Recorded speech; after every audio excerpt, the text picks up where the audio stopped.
Hi, I'm Sue Parker and thank you for joining me. Today we are talking all about handling a Zoom or video call interview because we have seen so many of these go wrong for so many people that I think it's really worth doing a few hot tips. So let's get down to business. So first off, the place and the tech. So first off, the place. Find a spot that works really well. So at the moment, everybody's stuck indoors. You're at home, and for safety reasons, we're not going out and doing the face-to-face interview.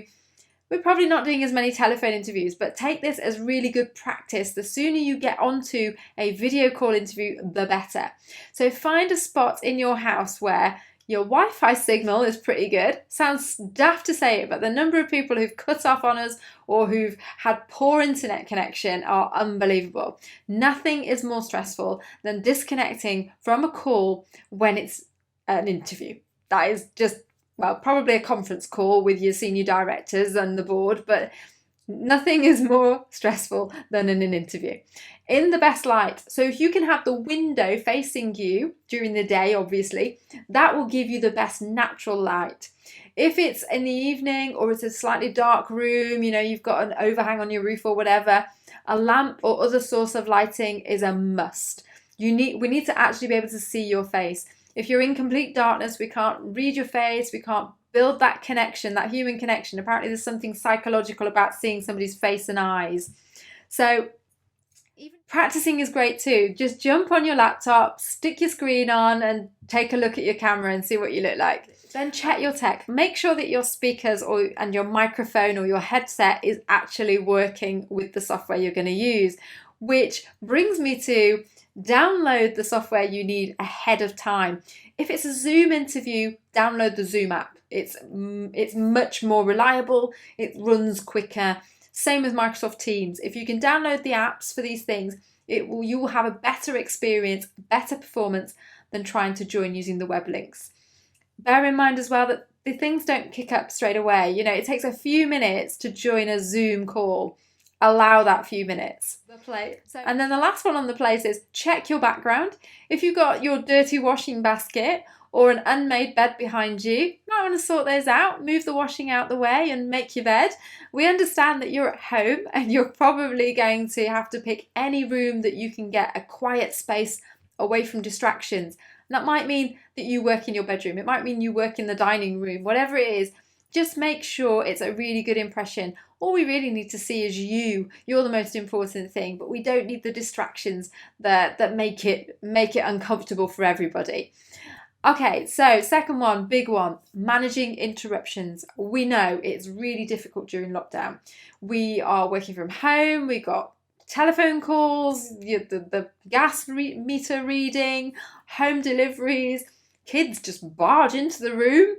Grabbing your headset probably while you're trying to work at the dining room table.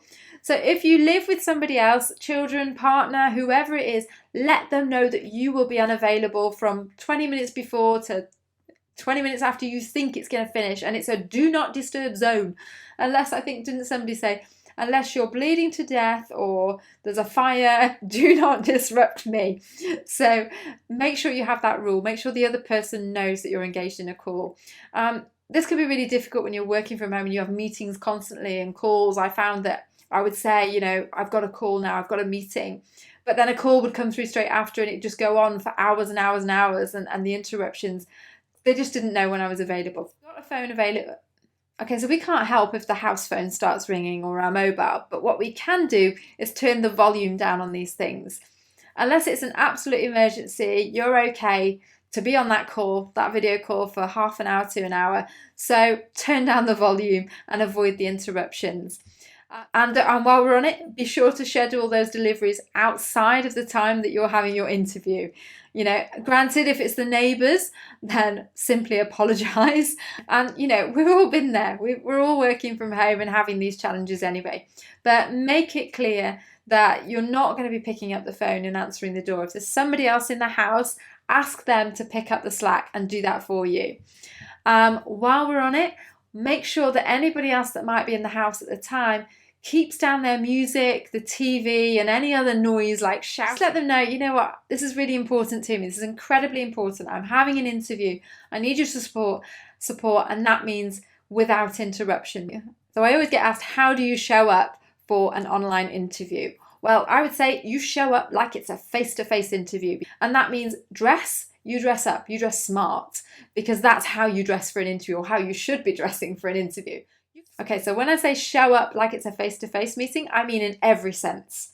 So have a pen and paper handy and a copy of your CV. I would really advise against clicking around your screen looking for your CV when you're on the call or having it there. It's really distracting, and the person who's on the other side of that webcam knows what you're doing. I've been on interviews where I've seen people clicking around and typing, and it looks like they're maybe Googling answers. It is really off-putting. It just shows that you're just not engaged. So just like a face-to-face interview, you wouldn't get out your laptop and start looking up answers, so don't expect to here. The purpose of this laptop is purely to connect to the interview and engage with that interviewer. What you're going to have is your notepad, your pen, and your copy of your CV. You're going to have turned your phone off, so let's turn that on silent or get rid of it, keep it out the room. Silent, no vibrate, it rattles the table to bits, it distracts you, it'll knock you off your flow anyway, so just turn that thing off. You know, when you get to an interview and they ask you if you want anything to drink, quite often it's really good to have a glass of water because we know we get a dry mouth the more we talk. Well, do that to yourself. Bring yourself a glass of water and a packet of tissues in case you cough or sneeze, because you don't want to be darting out the room when you have a coughing fit and you get too hung up on that. So just be prepared in every possible way. Remember to smile just as you would do in a face-to-face interview. You want to be liked, so you need to just have that same rapport. And pay attention. Get rid of any distractions. You know, if you have desktop notifications, you've got Facebook open or your emails, whatever it is, close it all down, shut it off. You do not want to be in the middle of the best flow of an answer that you could possibly give to have some pop-up, ping in and bling in everybody's ears, but also distract you off your flow. And finally, relax.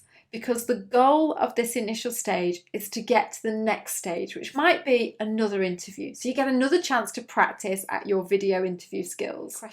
And always remember to just have some great questions in your back pocket, because that's what we're waiting for. I'm waiting to see how engaged you are in this role and what you want to learn about it. I want to hear that you're so excited that you want to find out more. As I say, I think the best way you can approach an online interview is just as if it was a face-to-face interview. But the challenge for you is to make sure your technology works, you're in a really good spot, and you've covered all your distractions.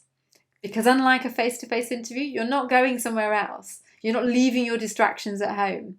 You've got them right here. So you've got to shut them all down. I really hope you find that useful and you're able to deliver a much better Zoom interview or video interview as a result. If you have any questions, you can drop them below in the comments below this video. Have a fantastic week, folks, and I wish you all the very best if you are currently job searching.